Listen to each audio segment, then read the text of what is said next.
Arsenal are reffed differently, and there are receipts, right? Take that Van Dijk incident.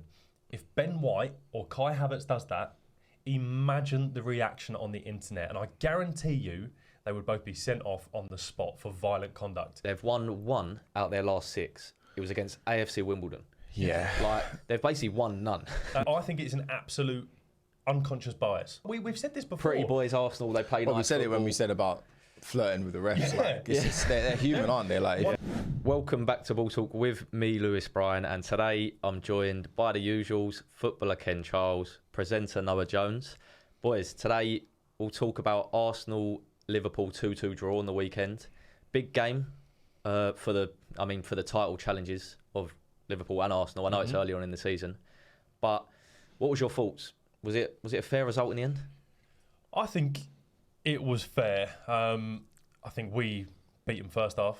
They beat us second half. I think it was made easier for them with Gabriel and Timber making way from an already depleted defence. But no excuses, because I think we did things that had nothing to do with our defence that we could have done a lot better.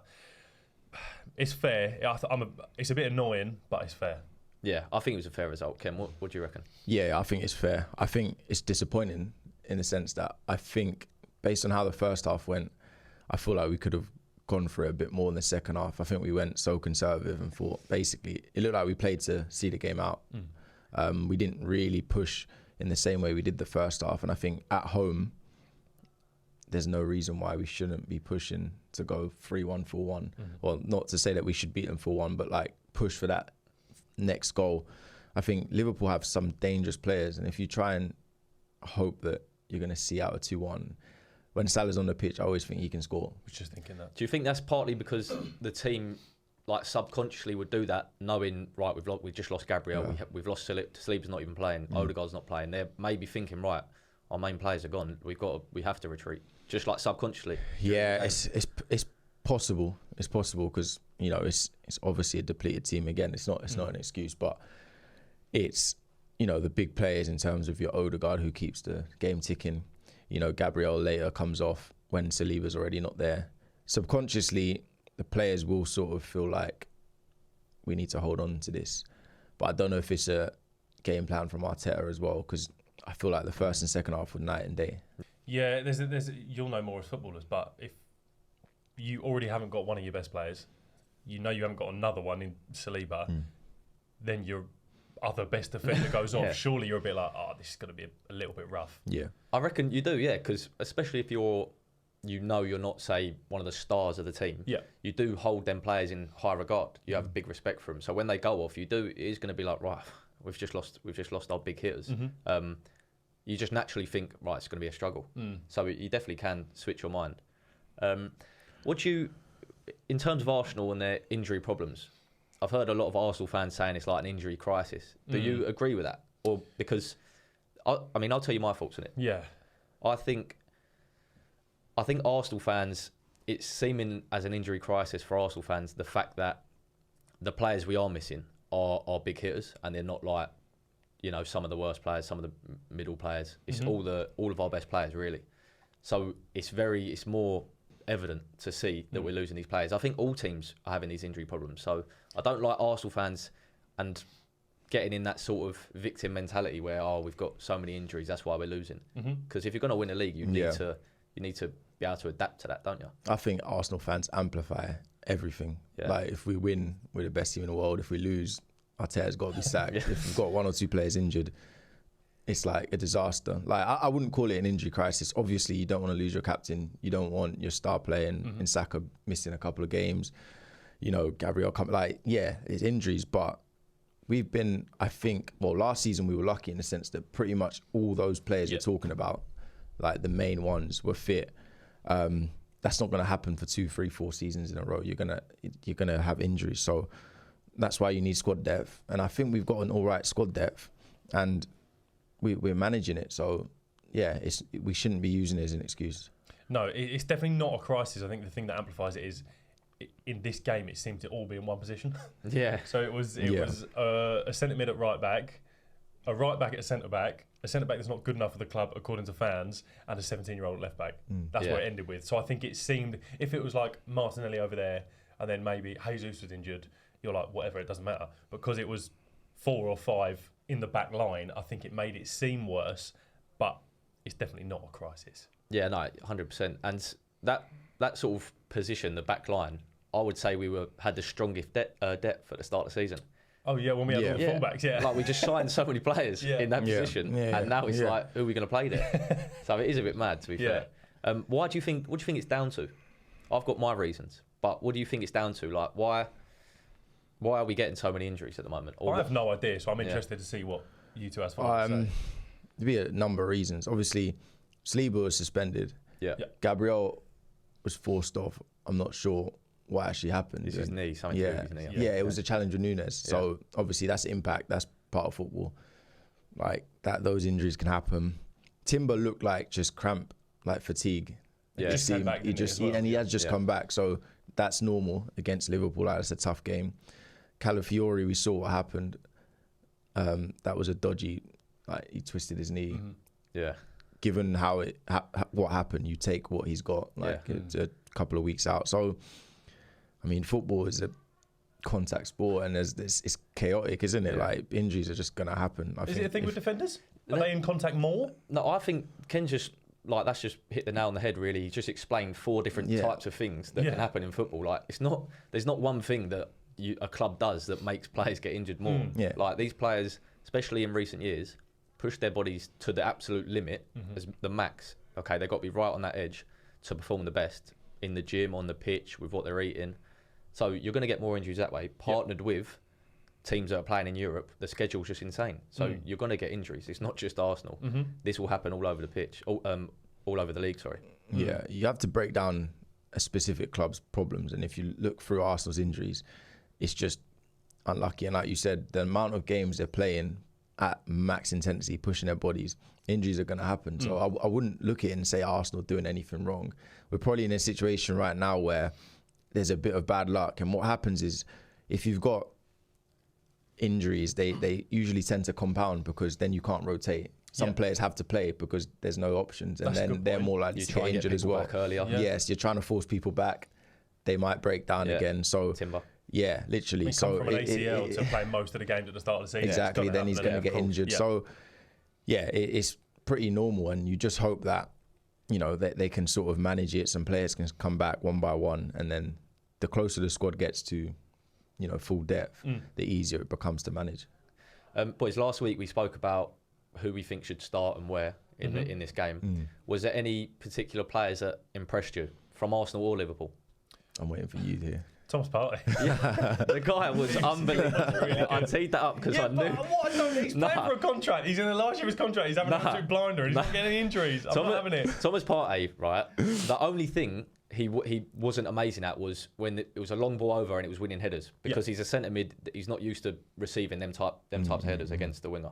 But I think there was one time Diaz got behind him. Yeah, there was one around in the second half. Yeah. But other than that, he had him on lock. Yeah. I can't deny it. Yeah. I don't. He was probably our much, best player on the day. In possession and out of possession. Like in the ball, he was calm. He was rotating in, and I thought he was unbelievable, mate. He was top. All right, let me tee one up for you. Who else was really good? In a certain position. No, but you're going to say Marino, but I'm not going to say Marino. I'm going to say Declan Rice at the 6 was quality. He was his best good. performance. I mean, you could argue that the second half. Best performance? Nah, you could argue that because the second half, where I'm saying we need to do more in possession. Yeah, that starts from him. Yeah, you could argue that he didn't do as much as he could have done in the second half to keep us ticking. You could have, but then you first half he was top. I think that was his best performance at least this season. Yeah, I don't think anyone. That's not a crazy shout. No.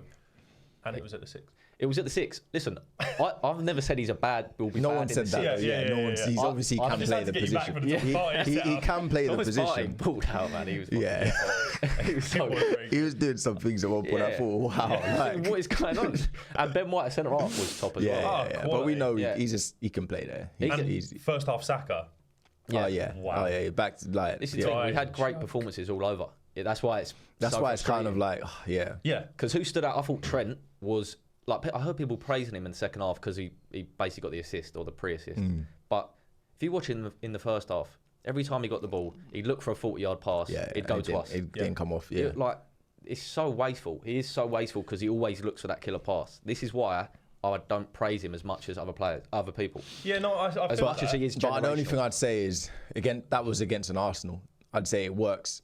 Yeah. Most weeks, he like you have to give credit to Arsenal's setup in terms of you're not lofting over Ben White and Gabriel. Yeah, like but sometimes it was just wayward. Yeah, I do know what you mean, but I also think that first half, Salah silent, McAllister and Robbo were getting rinsed by Saka. It was almost embarrassing. Robertson was like, he was calling back for other people every time Saka. You have to though. You can't play 1v1 with Saka. And he's a good defender. I think.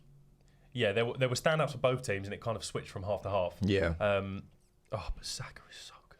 Yeah. Saka. You see that everyone was saying the Henry-esque celebration, wasn't it? Yeah. Which was like, stop talking. Yeah. But, no, and that was his first game back, wasn't it? Yeah. For like 2-3 weeks, minutes whatever it was. And then I think he went quiet because he had to defend for the second half. So yeah, you're not going to get the best out of him there, right? Yeah. No, that's true. Let's go on to the refs. Okay, well the ref, but the refs for the weekend as well. Still hasn't improved. Yeah. Nope. It was first 10 minutes, first 5 minutes.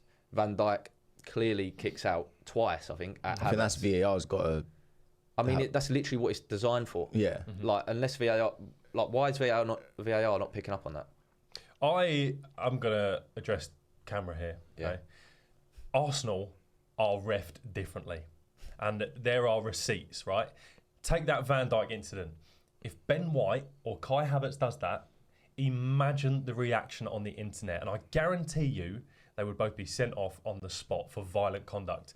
Van Dijk doesn't even get checked, or it did get checked and they said no, and no one's talking about it. He kicked him twice. If we go back to Saliba red card, which we all agreed was a red card, Van de Ven does it at the weekend, 20 yards from goal, nothing.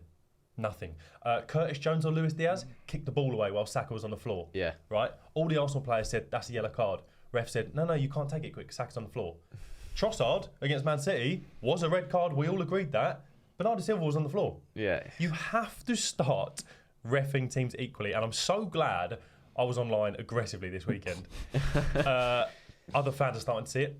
There were multiple other fans, rival fans, saying, Arsenal might have a point here, And I'm not saying we would have won the game if any of these would have happened. The Jesus goal, the disallowed goal. I'm not saying that was a disallowed goal because the defender stopped, whatever. I'm saying the Kivior foul, whether you think it's a foul or not, is 4 seconds before the referee blows his whistle. That as well. The referee is watching Havertz spin the defender. It is 4 seconds. You can time it. I've done it. I'm that sad. He's got his whistle by his mouth, and then Havertz spins the defender, and then he blows his whistle. You cannot do that. Dermot Gallagher on Ref Watch says, I think he was just waiting to see what he wanted to do. What? When does that happen? When does that ever happen? Arsenal are ref differently, and you cannot tell me different.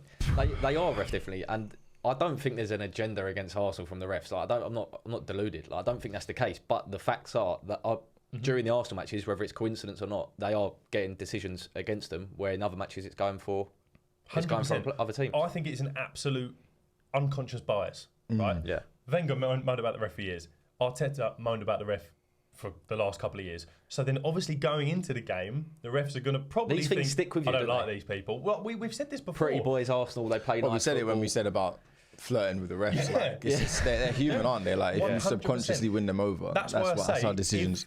Havertz kicked Van Dijk like that, because everyone loves Van Dijk and everyone hates Havertz. That's what it is. Would be completely different. Yeah. Sending off Van Dijk in a big game 5 minutes in, it's kind of like, do we want to do that? Yeah, that's something that couldn't get Ben White, he's off. Yeah. Do you know what I mean? Like, it's there's going to be not much backlash. Really. Yeah, and then the thing is, if they sent off Ben White for that, we couldn't defend that. We'd have to say, what's he doing? That's a red card. Yeah.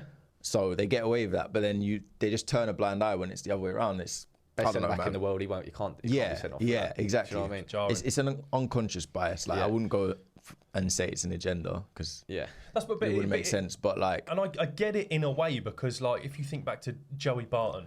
You'd go into that game as a ref and you're probably thinking, first foul, exactly. Because he's going to go again. Do you know what I mean? So, well, refs have these meetings. Like, they have specific meetings before matches and they do point out certain players to watch out for. I know because they used to come in at Palace and say it with Wilfried Zaha. They used to literally, before the game, come in and say, right, what's his tendencies?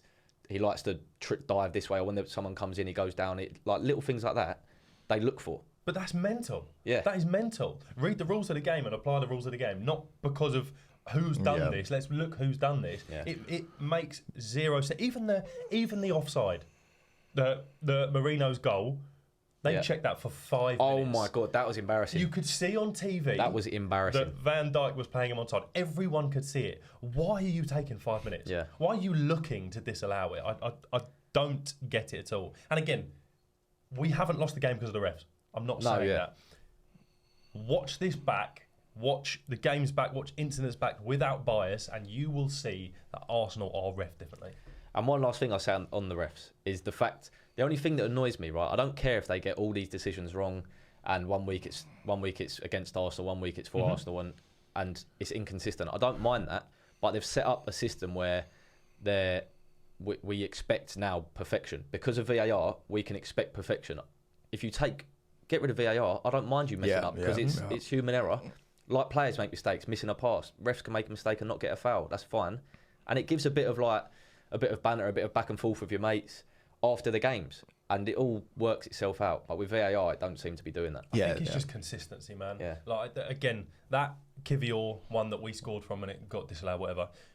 It's fine if you think that's a foul, right? That's football. It weren't a foul. It's not a foul. It's not even a foul. He jumped for it. The guy's not jumped. He's jumped over him to win a header. We don't think it's a foul, right? Liverpool are going to say it's a foul. That's football. That's fine. Sometimes it's going to go your way. Sometimes it's not.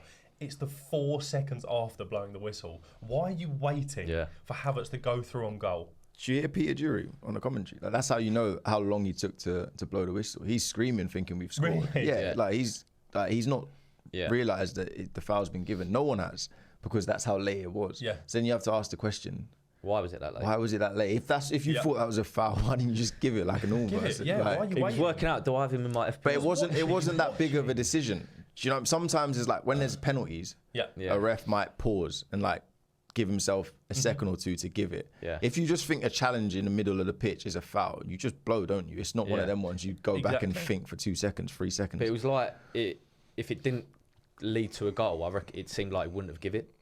The foul. Well, that's the problem, isn't it? It was looking like. If Liverpool then cleared the second ball, he wouldn't even he would leave it. Yeah, he wouldn't say advantage. He would just be like, whatever. It's just not a thing. I'm happy. Please leave us comments on this. I'm happy to argue with you because you're going to come back and go, the bit of Havertz fouled Trent and handballed it. It's not what we're saying. It's not what we're saying. We're saying, why are you watching the game unfold? Watch us go through on goal and then going, oh, actually, I'll give that one over there. It makes no sense. Yeah, I agree. Well, after that game on the weekend, obviously we got a draw to Liverpool, who were top of the league at the time. Yeah. Do you think?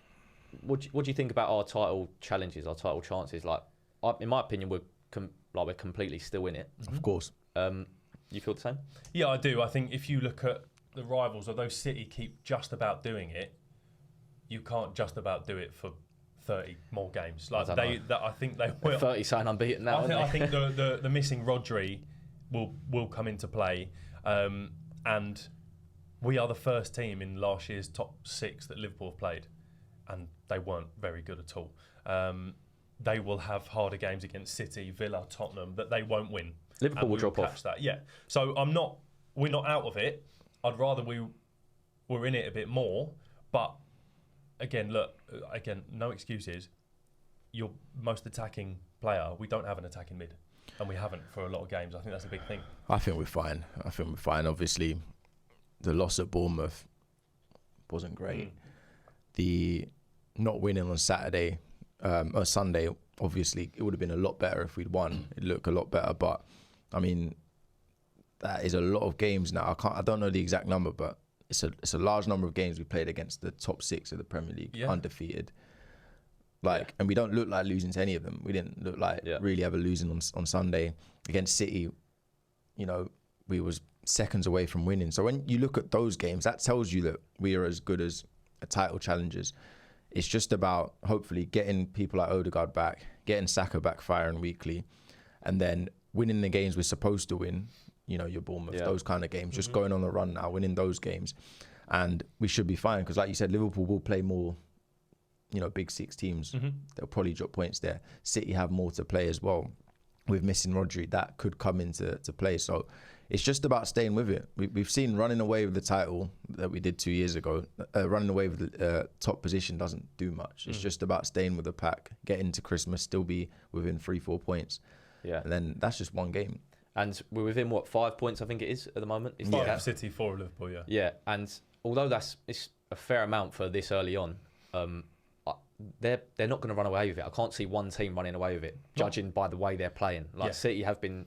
Although they're unbeaten, scraping Wolves and Southampton. Yeah, Southampton give them a good game. Yeah, man. Yeah. That's why I'm saying we need to keep winning the games we're supposed to win. Yeah. Because if you let that gap widen, that's when it becomes a problem. If you keep it at 5 points, that's not running away. That's a game and a half of different results from closing. So and this is the first time this is a bounce back this weekend, right? We lost the Bournemouth, drew to Liverpool. You've got to do it now.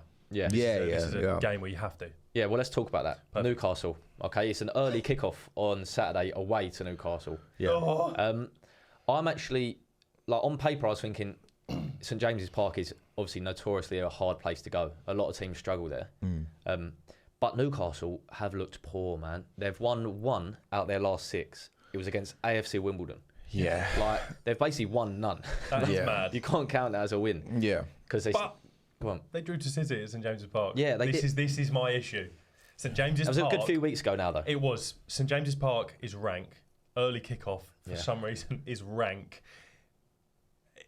It's got the makeup to be but other than last season, our record there has been all right, hasn't it? Of recent years with Arteta. A couple. No, we had to win there right at the end of 2 years ago and we won. To get top 4, and we lost, or we drew, but we didn't get it. The year when we were on Amazon Prime documentary, that one. Yeah, we didn't win that one. Yeah. Then the year after we did win, because I remember it was like we needed to stay in the title race. It's become quite an emotional game though, Arsenal-Newcastle. There's been a lot of scraps. Last year was a bit, Last year was the beef, wasn't it? The letter. Yeah, that's it. The letter. It's an emotional game. That's crazy. As long as we can keep our heads, we'll win it. Just don't want it to get...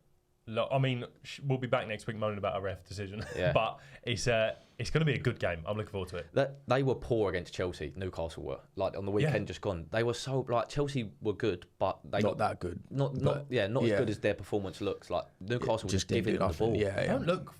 What is it? Because 2 years ago they were quality. Yeah. Then they had loads of injuries last season.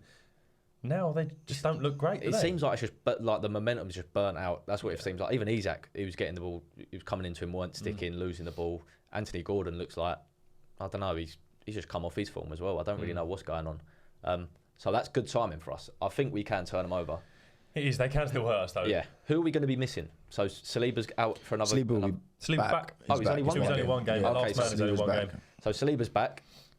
Gabriel maybe. We don't know. Gabriel and Timber will be back surely. It's been said that they're okay. Whether that means they're going to be back on Saturday. Timber should be back. It looked like cramps to me. Odegaard out. Calafiori probably out. Okay. So it's probably similar squad to Sunday, barring maybe Gabriel, depending on if he can make it. If he's fit, that's good.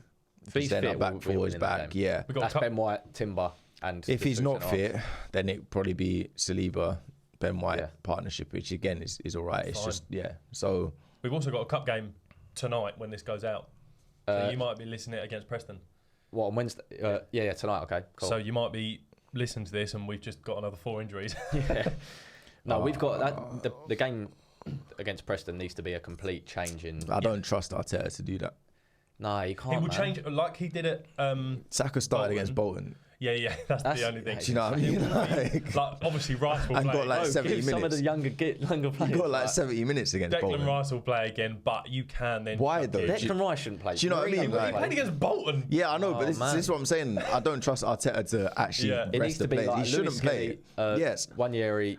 It will for the most Sterling, part. Jesus. There will be 3 names on there that you go, why are they playing? Yeah, 100%. Gabriel Saliba will be playing. Yeah.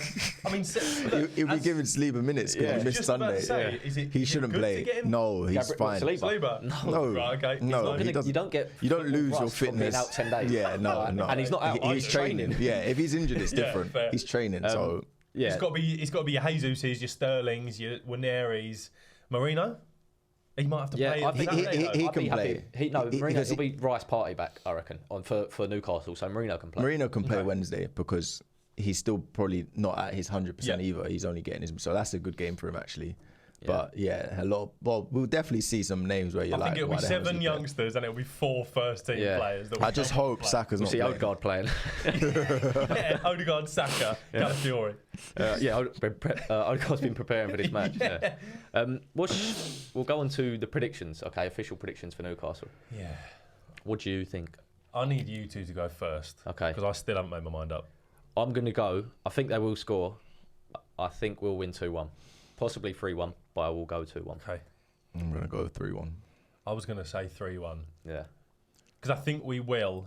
It's just with the emotions it brings, it could turn into basically a derby. Also, what's changed, by the way, in terms of we all sort of predict that we'll concede. That wasn't the case last season. Yeah, What's going on? Well, no, if Gabriel starts, I'd be...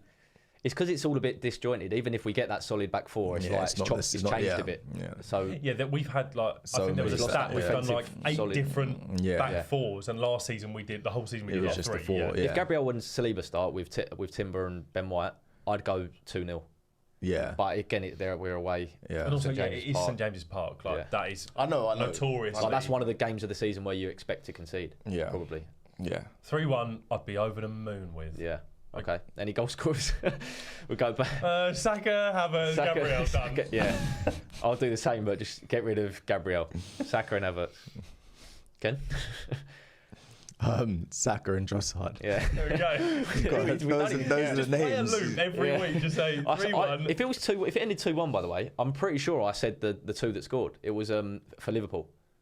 Did you? It was who scored? It was You said Marino was Yeah, I you did, swear I said Marino. You did, yeah. Marino and Saka. Wow, you love Marino. Wow. Quality. Wow. Maybe I've got a gift or something. Maybe. Let's see. Let's see.